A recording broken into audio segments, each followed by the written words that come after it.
مستيات بيتنا مستيات بيتنا نحكينا مثل إرتران من صغراء استفعل عليه صحفات تنقص مسلتاتن قال محتساتن حذاء بذكر اسكبر اب ان ترادوت تقرب مدبيا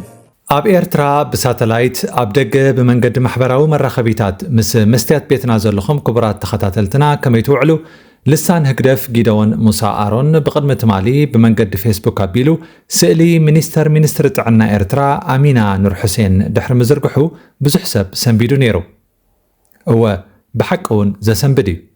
اتزينا أمينة مسهنداوي أمباسادر راج كمال كمستراخبت يزحبر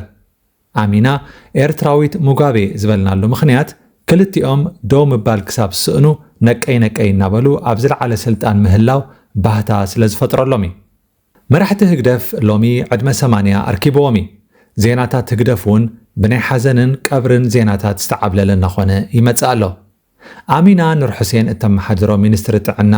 ንህዝቢ ኤርትራ ጥዕና ክህቦ ይኽእል ኢሉ ዝግምት እንተሎ የዋህ ጥራሕ እዩ ጥዕና ህዝቢ ኤርትራን ሚኒስትርኡን ነቲ ኣሚና ዘላቶ ኩነታት እዩ ዝመስል ሆስፒታላት ኤርትራ ብክንደይ መከራ መሰረታዊ ኣገልግሎት ጥዕና ጥራሕን ክህባ ዝኽእላ ኣሚና ኣብ ስራሕ ስለዘየላ እቲ ህዝቢ ክብድ ዝበለ ሕማም ኣብ ዝሓመሉ እዋን ኣብ ደገን ዘለዎ ኣዝማዱን ካልኦት ኤርትራውያንን ኣዋፅኡ ላይ እናበለ እዩ ህይወቱ ከድሕን ዝጓየ ዘሎ ኣብ ኤርትራ ብርትዕ ዝበለ ሕማም ዝሓዞ ሰብ ናብ ደገ ኸይዱ ክሕከም እንተዘይክኢሉ መዓልቱ ከም ዝኣኸለት እዩ ዝንገሮ ተሓኪሙ ክሓውና ኸኣለ ኸኣ ንመዓልቲ ሞቱ ክፅበ ይግደድ ኣብዛ ፈውሲ ቃንዛ ንምርካብ እኳ ንጋዶ ዝኾነላ ሃገር ኣሚና ኑር ሕሴን ክንደይ ህዝቢ ኤርትራ ብሰላሕታ ይረግፍ ከም ዘሎ ምስጢር ኣይኮነን ኣብ ኢትዮጵያ ፖለቲካዊ ለውጢ ቅድሚ ምምጽኡ ህዝቢ ኤርትራ ናብ ሱዳን ከይዲ እዩ ዝሕከም ነይሩ እቲ ደሓን ዝተባህለ ኸኣ ኣብ ግብፂ ይፍትን ነይሩ ጸኒሑ ግን ህዝቢ ኤርትራ ናብ ኢትዮጵያ ከይዱ እውን ክሕከም ጀሚሩ ሎሚ ብዘሎ ፖለቲካዊ ኩነታት ግን ናብ ኢትዮጵያ ከይድካ ጥዕናኻ ምክንኻን ኣይከኣልን ሱዳን ፈሪሳ ኣሚና ኑር ሕሴን እውን ሃለዋት የብላን ስለዚ ናብ ደገ ኸይድካ ኣገልግሎት ጥዕና ምርካብ ወጻኢታቱ ዘይከኣል ኮይኑ ኣሎ ናብ ህንዲ ቱርክን ጀርመንን ከይዱ ክሕከም ንዝደሊ ሰብ ካብ $50,000 ንላዕሊ ወጻኢታት ይሕተት ሃገርን ህዝብን ኤርትራ ድኻታት እዮም እዚ ገንዘብ እዚ ኣብተን ዝማዕበለ ሃገራት ዝነብር ሰብ ከማን ብቐሊሉ ክኸፍሎ ዝኽእል ገንዘብ ኣይኮነን በዚ ምኽንያት እዚ ኸኣ ማሕበራዊ መራኸቢታት ብኣሳእል ብሕማም ዝሰቐዩ ኤርትራውያን መሊኡ ፈሲሱ ዘሎ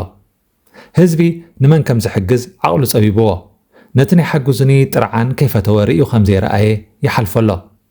ክልተ ኹሊቶም ካብ ስራሕ ወፃእ ዝኾኑ ብሕማም መንሽሮ ዝሰቐዩን ካልኦት ዝተሓላለኹ ሕማማት ዘለዎምን ኤርትራውያን ስቅያቶም በዚሑ ነቲ ዘይፅወር ናይ ሕማም ቃንዝኦም ኡይ እናበሉ ይሓልፍዎ ኣለዉ ኣእዛን ኣሚና ኑር ሕሴን ነዚ ኣውያት እዚ ክሰምዓ ኣይክእላንን ምናልባት እውን ዝዕለል ዘሎ ክመስለን ይኽእል እዩ ኣብ ኤርትራ ቁፅረ ብሕማም መንሽሮ ዝሰቐዩ ኤርትራውያን እናበዝሐ ምስ መፀ ኣብ ደገ ዝነብር ህዝቢ ገንዘብ ኣዋፂኡ ገለ ነገር ክገብር ተበጊሱ ነይሩ ኣብ ካናዳ ንኣብነት ማእለያ ዘይብሉ ገንዘብ ተዋፂኡ ነይሩ እቲ ጎስጓስ ናይ መንሽሮ ማሽን ክንዕድግ ዝብል ነይሩ እቲ ዝተባህለ ገንዘብ ተዋፂኡ እዩ ኣብ ምንታይ መዓላ ውዒሉ ግን ዝፍለጥ የለን ናይ መንሽሮ ማሽን ዝበሃል ነገር ከምዘየለ እቶም ሰብ ሞያ ኣፀቢቖም ይፈልጥዎ እዮም ምናልባት ነቲ ኣብ ሰብነትና ዘሎ ናይ መንሽሮ ጥረ ዘለሊ ማሽን ማለቶም እንተኾይኑ ሓደ ነገር እዩ ኣብ ኤርትራ ግን ማሽን ኣይኮነን ተሳኢኑ ማሽን ሓደ ናይ ገንዘብ በዓል ፀጋውን ንበይኑ ክገዝኦ ዝኽእል ነገር እዩ ኣሚና ተመሓድሮም ናይ ጥዕና ሰብ ሞያ ግን ኣብ ኤርትራ ተስፋ ሲኢኖም በብሓደ ካብቲ ሃገር ስለ ዝወፁ ነቲ ማሽን እውን ዘንቀሳቐሶ ሰብ የለን ሎሚ ደሓን እተው ጀርመናውያን ብነፃ ንህዝብና ብፍላይ ከዓ ንህፃናትን ንቆልዑን ናይ ልቢ መጥባሕቲ እናካየዱ ኣገልግሎት ይህብለው እዞም ጀርመናውያን ሓካይም ኩሉ ንብረቶም ካብ ደገ ብምእታውዮም ሳንቲም ከይተኸፍሎም ነቶም ውፅዓት ኤርትራውያን ዝሕክሙ ዘለዉ ኣሚና ኑር ሕሴን ትመርሖ ዘላ ሚኒስትሪ ጥዕና ኤርትራ እምበኣር ነዚ እዩ ዝመስል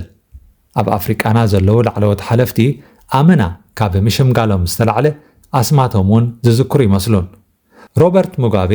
ተስዓታት ረጊፁ መራሒ ዚምባብዌ እናበለ ብሓቦ ደው ኢሉ መደረ ኸስምዕ ኣብ ዝፍትነሉ እዋን ሚዛኑ ክሕሉ ስለ ዘይክእል ክወድቕ እንከሎ ዝቆልብዎ ብድሕሪት ደው ዝብሉ ሰራሕተኛታት ነይሮሞ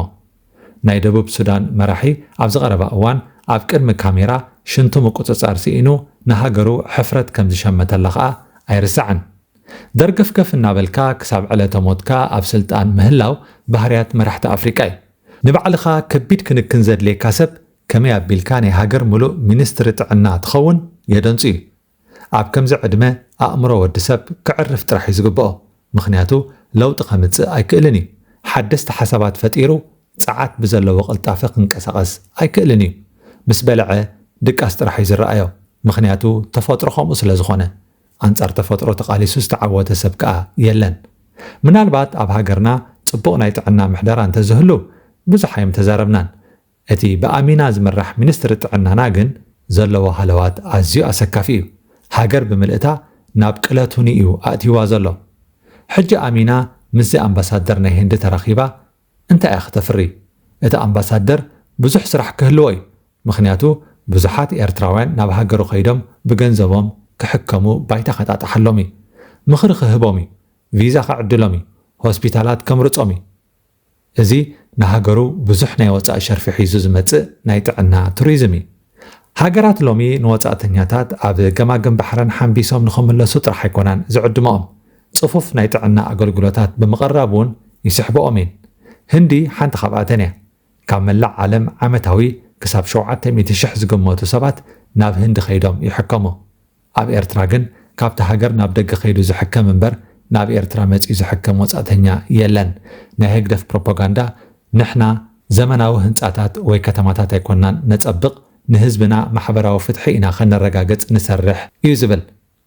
እቲ ኣብ ባይታ ዘሎ ሓቂ ግን ኩሉ የለን ዘመናውነት የለን ማሕበራዊ ፍትሒ እውን የለን ኩሉ ጽላታት ባይታ ዝዘበጠ እዩ ነዚ እቲ ነዛ ሃገር ዝመርሕ ዘሎ ኢሳያስ እውን ኣይክሕዶን እዩ